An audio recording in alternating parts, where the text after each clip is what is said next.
Assalamualaikum warahmatullahi taala wabarakatuh. Saudara-saudari sekalian, pada hari ini saya ingin berbincang bersama saudara-saudari isu mencari pemimpin cemerlang terbilang, ataupun dalam bahasa Inggerisnya in search for leaders par excellence.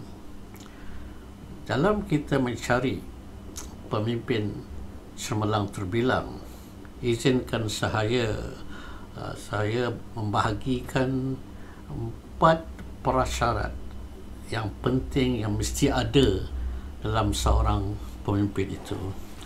Pertamanya, pemimpin itu mestilah Muslim, Muslim muttaqin berilmu, iaitu knowledgeable, pious Muslim. Yang keduanya, prasyarat seorang pemimpin itu perlu mempunyai ataupun perlu menjadikan Quran dan Sunnah sebagai panduannya dalam menjalankan kepemimpinannya. Prasyarat yang ketiga, seorang pemimpin itu perlu menjadikan Nabi Muhammad SAW sebagai contoh ikutan. Dan akhir sekali, iaitu seorang pemimpin itu perlu memenuhi segala ikrar ataupun janjinya dengan Allah Subhanahu wa taala, seperti mana yang dinyatakan dalam solatnya sekurang-kurangnya 5 kali sehari, iaitu inna salati wa nusuki wa mahyaya wa mamati lillahi rabbil alamin, iaitu semayangnya, pengorbanannya, hidupnya dan matinya semuanya kerana Allah Subhanahu wa taala. Jadi ini 4 prasyarat yang perlu ada bagi pemimpin cemerlang dan terbilang. Izinkan saya menerangkan satu persatu mengapa prasyarat ini diperlukan. Pertamanya, mengapa seorang pemimpin itu ialah Muslim muttaqin dan berilmu. Pemilihan pemimpin ini sebenarnya telah ditentukan oleh Allah Subhanahu wa taala, bukan kehendak kita, tapi kehendak Allah yang memilih umat Islam sebagai pemimpin. Ini telah dinyatakan oleh Allah Subhanahu wa taala di surah Al-Imran, surah ayat yang ke-110, iaitu Allah telah menyatakan kepada umat Islam bahawa kamu adalah umat yang terbaik dari segala umat yang dijadikan di dunia ini, dan kamu dilahirkan ialah untuk manusia kerana kamu membimbing ataupun mengajak manusia kepada kebaikan, dan kamu melarang manusia kepada kejahatan, dan kamu adalah umat yang beriman kepada Allah Subhanahu wa taala. Jadi kalau kita jadi seorang pemimpin, maka kita memimpin segala umat manusia ke arah melakukan kebaikan dan ke arah melarangkan melakukan kejahatan, dan kita juga memimpin segala umat ke arah beriman kepada Allah Subhanahu wa taala.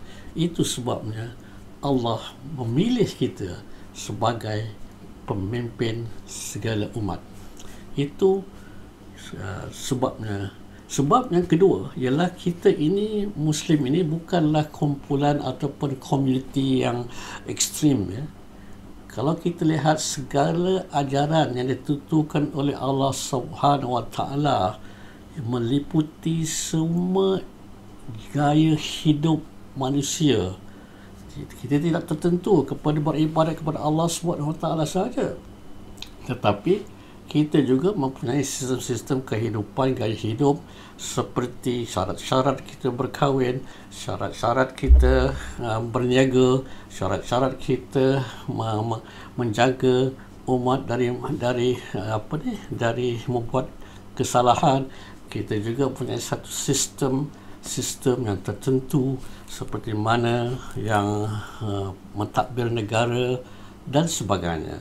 Jadi kita tidak ekstrim, kita meliputi keseluruhan gaya hidup manusia di dunia ini untuk kebaikan di dunia dan juga di akhirat.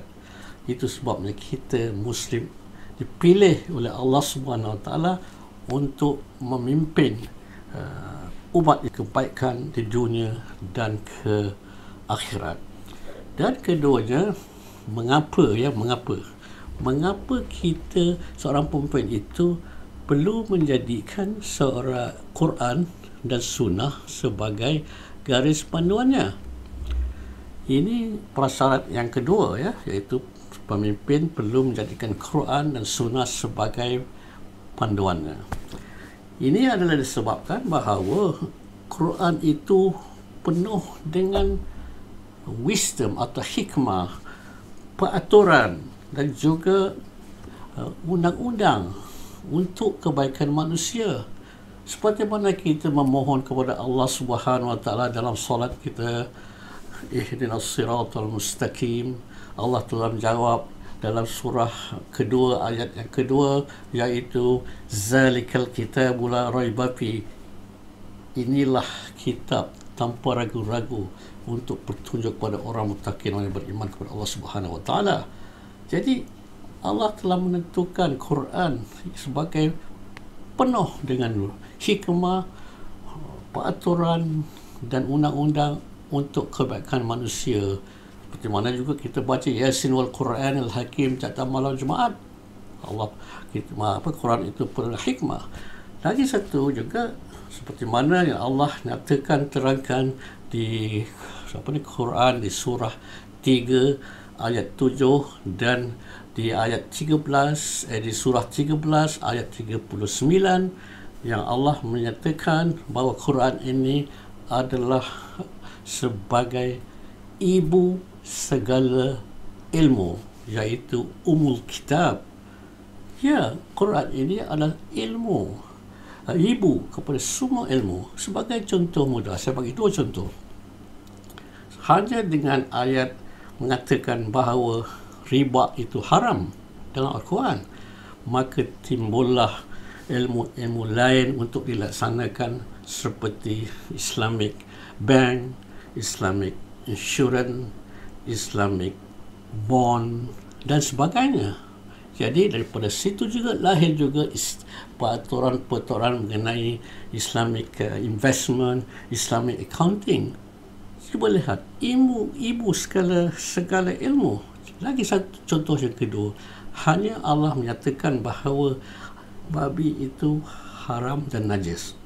Lihat, maka timbullah beberapa aktiviti ekonomi, peraturan seperti makanan, production makanan halal, production atau distribution makanan halal, bukan saja makanan tetapi juga dari segi aspek kosmetik halal dan juga suplemen makanan, suplemen health suplemen yang halal.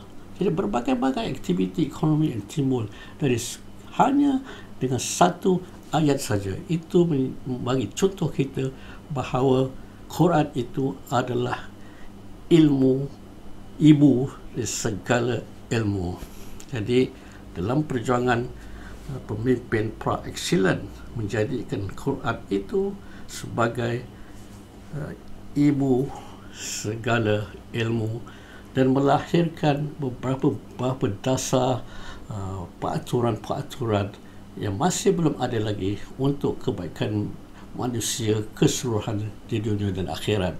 Seperti mana juga Rasulullah SAW telah menyatakan oleh riwayat hadis sahih, riwayat Imam Malik yang menyatakan bahawa Rasulullah SAW telah menyatakan dua perkara yang kamu tidak akan sesat jika kamu berpegang, iaitu berpegang dengan Al-Quran dan Sunnah. Jadi itulah dua prasyarat yang penting bagi seorang pemimpin perlu ada, iaitu menjadikan Quran dan sunnah Rasulullah sebagai garis panduan. Prasyarat yang ketiga, mengapa perlunya pemimpin itu menjadikan Nabi kita Muhammad sallallahu alaihi wasallam sebagai role model? Ini telah dinyatakan oleh Allah Subhanahu wa taala dalam Quran surah 21 ayat 107 yang menyatakan bahawa Nabi Muhammad sallallahu alaihi wasallam itu sebagai rahmatul alamin, iaitu rahmat kepada sekalian alam. Kalau kita mengikuti contoh Rasulullah SAW ini, segala perbuatan, percakapan dan sebagainya, ianya akan memberi rahmat kepada sekalian alam, ya.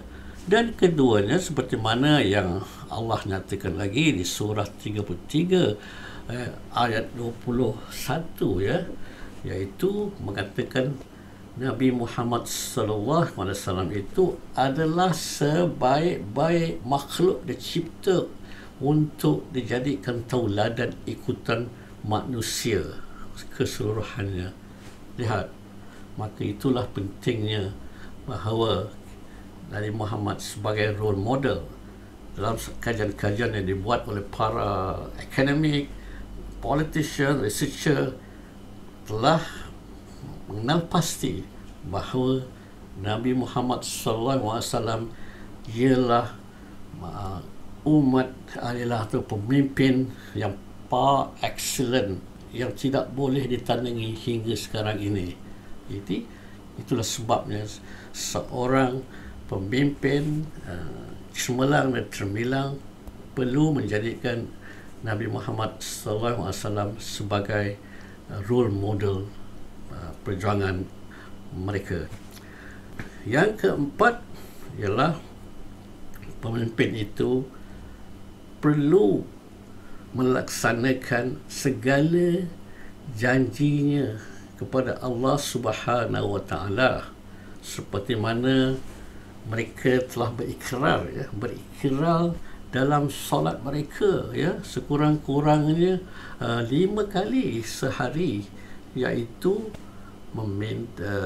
mereka telah berjanji dengan Allah Subhanahu wa taala, yang mereka kata dalam solat mereka, inna salati wa nusuki wa mahyaya wa mamati lillahi rabbil alamin, iaitu solatku, pengorbananku, hidupku dan matiku, semuanya kerana Allah Subhanahu wa taala.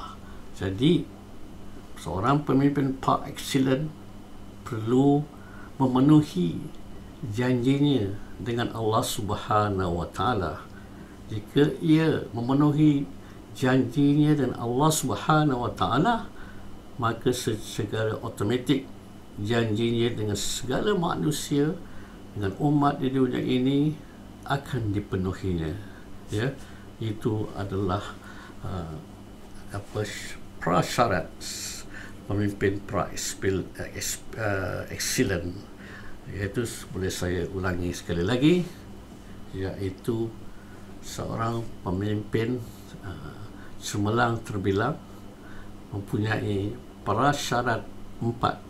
Pertamanya, ianya mesti Muslim, mutakim dan berilmu. Keduanya, mereka atau seorang itu perlu menjadikan Quran dan Sunnah sebagai garis panduan.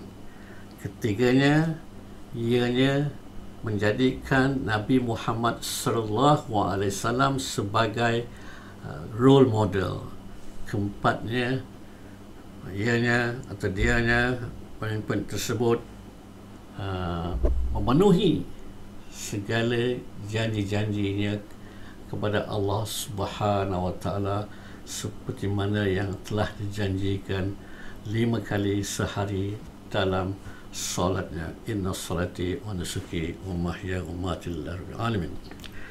Saudara-saudara sekalian, dalam kesimpulannya, kita semua memerlukan atau memintakan Allah Subhanahu wa taala, iaitu dalam doa kita selalu kita kata Rabbana atina fid dunya hasanah wa fil akhirati hasanah wa qina azabannar.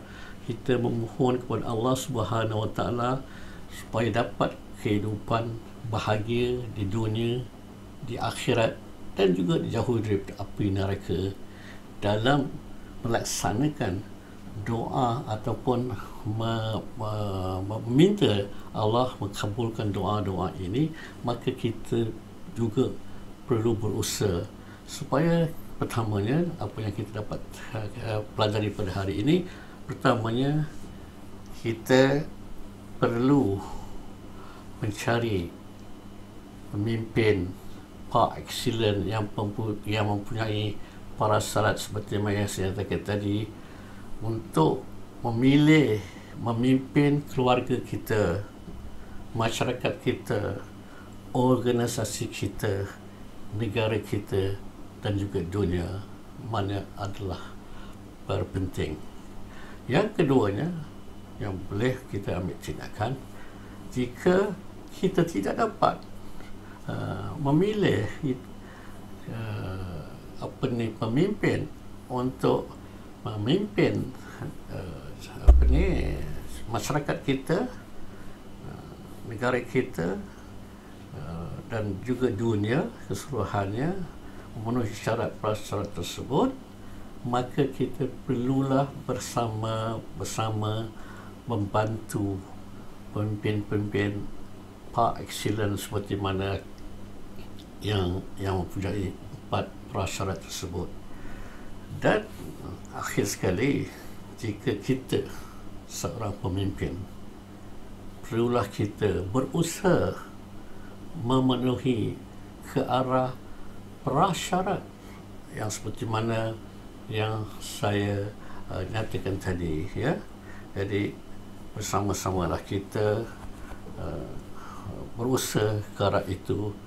InsyaAllah kalau kita berusaha, apa yang kita doakan hari-hari, Rabbana atina fid dunya hasanah wa fil akhirati hasanah wa qina azabannar, untuk kebaikan dunia, akhirat, dan jauhi daripada neraka, akan dikabulkan oleh Allah Subhanahu wa taala. Wallahu alam. Sekian, wabillahi taufiq. Assalamualaikum warahmatullahi taala wabarakatuh.